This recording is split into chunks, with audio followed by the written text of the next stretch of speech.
Este é um conteúdo do Ministério O Caminho, Dossiê, Episódio 2.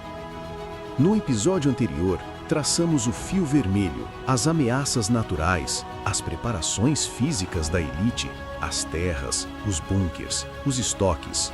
Mas uma pergunta permaneceu sem resposta: o que justifica toda essa preparação? Hoje, vamos mais fundo. Vamos descobrir a visão de mundo, a filosofia, a ideologia que move essa corrida pela sobrevivência. E então, no final, vamos confrontar tudo isso com a luz da profecia bíblica. Parte 1. A filosofia do pós-humano. Se eles têm o lugar, o refúgio e a comida, resta a pergunta fundamental: o que os move? Qual é a visão de mundo que justifica uma preparação tão intensa? Para entender isso, precisamos ouvir o que eles dizem. Justine Musk, ex-esposa de Elon Musk, fez uma reflexão poderosa que expõe o cerne da questão. Ela questionou: o que as pessoas farão quando os computadores e a inteligência artificial se tornarem mais inteligentes e capazes do que a maioria dos seres humanos? Pense nessa pergunta. Realmente pense. Não é uma pergunta casual sobre tecnologia, é uma pergunta existencial sobre o valor da humanidade. E essa não é apenas a preocupação de Justine Musk, é o centro de uma ideologia que está sendo promovida em fóruns globais. O grande reset do Fórum Econômico Mundial. A ideia de um mundo pós-trabalho. Um mundo onde a maioria das pessoas se torna economicamente obsoleta. Não é vista como um problema a ser evitado, mas como uma transição a ser gerenciada. Deixe-me traduzir isso para você. Eles estão dizendo que bilhões de pessoas não terão mais função na economia, que a automação substituirá trabalhadores em massa, que a maioria da humanidade viverá de auxílios governamentais. E eles não veem isso como um fracasso, veem como uma característica do novo sistema. A nação parada, vivendo de benefícios, não é um bug, é o design. Antes de continuar, vamos fazer uma pausa para reflexão. O que você está sentindo neste momento? Medo? Esperança? Confusão? Comente abaixo. Queremos saber o que está passando pela sua mente enquanto conecta esses pontos. Sua jornada espiritual neste momento importa e queremos caminhar com você. Agora, vamos à parte final. O confronto entre o fio vermelho e o fio dourado. Parte 2. A religião secular do esoteísmo. Mas qual é a promessa? Qual é a salvação que eles oferecem neste novo mundo? É aqui que encontramos uma espécie de religião secular. Chame de esoteísmo, a crença em algo fora do Deus da Bíblia. Para alguns, essa divindade é a própria Terra, o conceito de Gaia, a ideia de que o planeta é um organismo vivo que precisa ser protegido, até mesmo dos humanos que o habitam. Para outros, a divindade é a tecnologia, e isso nos leva ao transhumanismo. O transhumanismo é a crença de que podemos e devemos usar a tecnologia para superar nossas próprias limitações biológicas.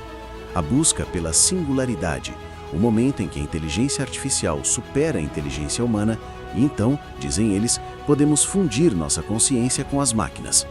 Imortalidade digital, aprimoramento genético, interface cérebro-computador.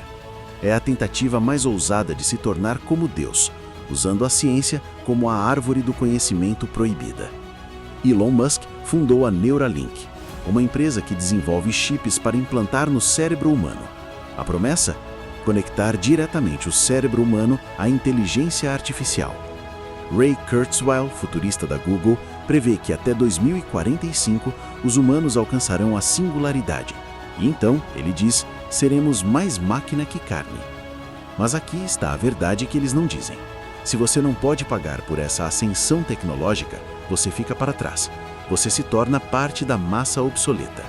É uma salvação apenas para quem pode comprar a passagem.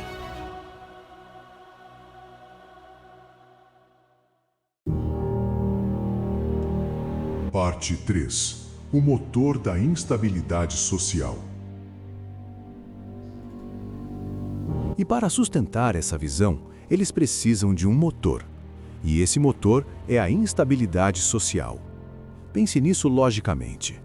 A automação, que eles celebram, destrói empregos em massa.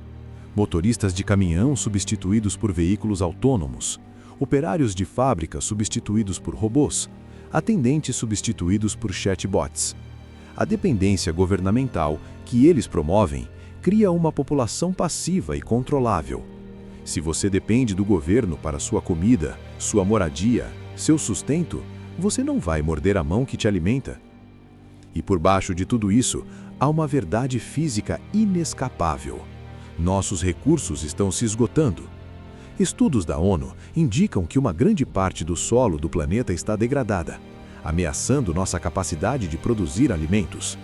Os aquíferos subterrâneos que fornecem água potável estão sendo drenados mais rápido do que são reabastecidos, e a população global continua crescendo. O fio vermelho, agora, está completo. Temos as ameaças naturais, temos as preparações físicas e temos uma ideologia que justifica tudo isso. Uma busca pela salvação terrena através da tecnologia e do controle em um mundo de recursos finitos e população crescente. Eles se veem como os arquitetos do futuro, os únicos que entendem o jogo e podem vencê-lo. Eles estão preparados para o que está por vir. Mas e se toda essa preparação, todo esse plano, for baseado em uma premissa fundamentalmente errada? E se eles estiverem se preparando para uma batalha, mas no campo errado, lutando contra o inimigo errado? E se, ironicamente, toda essa corrida pela sobrevivência for na verdade uma prova inconsciente da veracidade daquilo que eles mais rejeitam? Parte 4. O fio dourado. A profecia que eles confirmam. Ao longo desta jornada, traçamos o fio vermelho, as ameaças, os refúgios, a ideologia. Um plano de autopreservação orquestrado por uma elite que se vê no controle do destino. Mas agora, precisamos iluminar essa narrativa com outra luz, a luz da profecia, a luz do que chamamos de fio dourado. E aqui está a ironia suprema, a ironia que eles não conseguem ver. O que eles estão esperando? Eles estão esperando a volta de Cristo, mesmo sem querer, mesmo sem acreditar. Cada bunker que eles cavam é um testemunho silencioso da proximidade do fim. A tempestade perfeita que eles temem é, na verdade, o grande e terrível dia do Senhor, profetizado em Joel capítulo 2. Joel capítulo 2, versículos 1 e 2. Tocai a trombeta em Sião, e dai o alarme no meu santo monte. Tremam todos os moradores da terra, porque o dia do Senhor vem, dia de trevas e de escuridão, dia de nuvens e de densas trevas. Eles se preparam para a destruição, mas não entendem que essa destruição é o ato final de um Deus amoroso, um Deus que busca despertar um mundo adormecido antes que seja tarde demais. A ironia é trágica e sublime. Ao se prepararem para sobreviver ao fim do mundo, eles estão, sem saber, se preparando para encontrar o Rei do Universo. Parte 5. Os refúgios que não podem esconder. E os refúgios? Esses bunkers de milhões de dólares cavados nas rochas. A Bíblia já descreveu isso há 2000 anos. Apocalipse capítulo 6, versículos 15 a 17. Os reis da terra, os grandes, os comandantes, os ricos, os poderosos, e todo escravo e todo livre se esconderam nas cavernas e nos penhascos dos montes. E disseram aos montes e aos rochedos: Caí sobre nós, e escondei-nos da face daquele que se assenta no trono e da ira do Cordeiro. Porque chegou o grande dia da ira deles. E quem é que pode suster-se? Você percebe? Eles constroem bunkers para se esconder dos homens, para se proteger do caos. Mas no dia final, eles implorarão para que esses mesmos bunkers os escondam de Deus. Eles estão cavando suas próprias tumbas, pensando em sobrevivência, quando estão, na verdade, preparando o cenário para seu próprio desespero diante do Criador. Pense nisso. bilionários que comandam impérios, que movem mercados, que influenciam governos. Todos eles, no final, pedindo para que as montanhas caiam sobre eles. Por quê? Porque não há bunker profundo o suficiente, não há montanha alta o suficiente, não há oceano largo o suficiente para esconder alguém do olhar de Deus. Salmo 139, versículos 7 e 8. Para onde me ausentarei do teu espírito?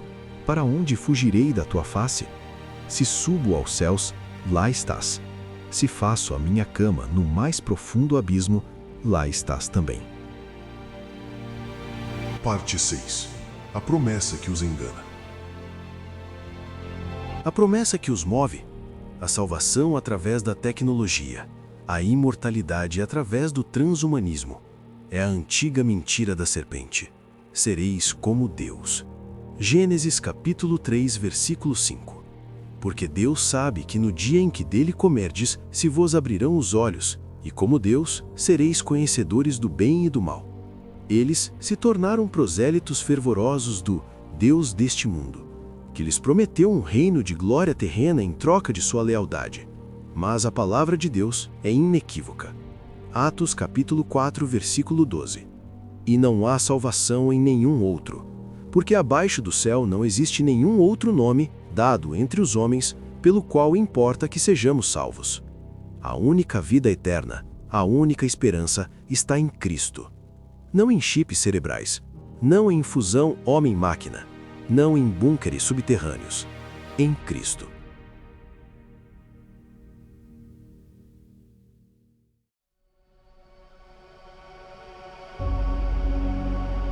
Parte 7.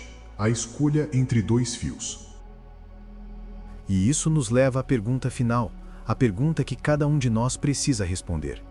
Diante desses dois fios, qual estamos segurando? O fio vermelho do medo, da autoconfiança, da busca por segurança terrena? Ou o fio dourado da fé, da esperança, da confiança absoluta em Cristo? A verdadeira preparação não é estocar comida, é armazenar a palavra de Deus no coração. Salmo 119, versículo 11. Guardo no coração as tuas palavras, para não pecar contra ti. O verdadeiro refúgio não é subterrâneo, está oculto com o Cristo em Deus. Colossenses capítulo 3, versículo 3. Porque morrestes, e a vossa vida está oculta juntamente com Cristo em Deus. Não se trata de ignorar os sinais dos tempos, trata-se de interpretá-los corretamente. Jesus nos alertou, em Lucas capítulo 21, versículos 25 e 26. Haverá sinais no sol, na lua e nas estrelas. Sobre a terra, angústia entre as nações em perplexidade por causa do bramido do mar e das ondas. Haverá homens que desmaiarão de terror, e pela expectativa das coisas que sobrevêm ao mundo, porque os poderes dos céus serão abalados. Os sinais estão aqui. Os supervulcões, a Amoque enfraquecendo, as tempestades solares, a instabilidade social. Mas então, Jesus continua no versículo 28. Ora, ao começarem a suceder estas coisas, exultai e erguei a vossa cabeça, porque a vossa redenção se aproxima. Você percebe a diferença? O mundo vê esses sinais e corre para bunkers, em desespero. O povo de Deus vê os mesmos sinais e ergue a cabeça, em esperança, porque esses sinais não anunciam o fim da esperança, anunciam a chegada do Rei. Parte 8. O verdadeiro refúgio. Então, onde está o verdadeiro refúgio? Salmo 91, versículos 1 e 2. O que habita no esconderijo do Altíssimo e descansa à sombra do Onipotente, diz ao Senhor: refúgio meu e fortaleza minha, Deus meu, em quem confio. Esse é o bunker que nenhum colapso pode destruir. Esse é o estoque que nunca acaba. Essa é a terra prometida que nenhum cataclismo pode alcançar. Provérbios capítulo 18, versículo 10. Torre forte é o nome do Senhor, à qual o justo se acolhe e está seguro. A pergunta não é: você tem um bunker? A pergunta é: você tem um Salvador? A pergunta não é: você estocou comida para um ano? A pergunta é: você se alimenta diariamente da palavra de Deus? A pergunta não é: você comprou terras em lugares seguros? A pergunta é: sua cidadania está nos céus? Filipenses capítulo 3, versículo 20. Pois a nossa pátria está nos céus, de onde também aguardamos o Salvador, o Senhor Jesus Cristo. Parte 9. O convite final. Que possamos, neste tempo final, ser encontrados fiéis, não a um sistema que está desabando, mas ao Rei que está prestes a voltar. A elite do mundo está se preparando para sobreviver, mas o povo de Deus está se preparando para encontrar. Eles cavam para baixo, nós olhamos para cima. Eles confiam em concreto e aço, nós confiamos na rocha eterna. Eles estocam grãos temporários, nós nos alimentamos do pão da vida. E quando aquele dia chegar, quando os céus se abrirem e a trombeta soar, haverá dois grupos. Um grupo gritando para as rochas, escondam-nos. E outro grupo erguendo as mãos, eis que este é o nosso Deus, em quem esperávamos, e ele nos salvará. Isaías capítulo 25, versículo 9. A escolha é sua, o tempo é agora. Apocalipse capítulo 22, versículo 17. O Espírito e a noiva dizem: vem. Aquele que ouve, diga: vem. Aquele que tem sede, venha. E quem quiser, receba de graça a água da vida. Este foi o dossiê O que eles sabem que nós não sabemos. Um convite para você escolher entre o fio vermelho do medo e o fio dourado da fé. Que Deus nos dê sabedoria para discernir os tempos e coragem para permanecer fiéis até o fim. Este foi um dossiê do Ministério O Caminho.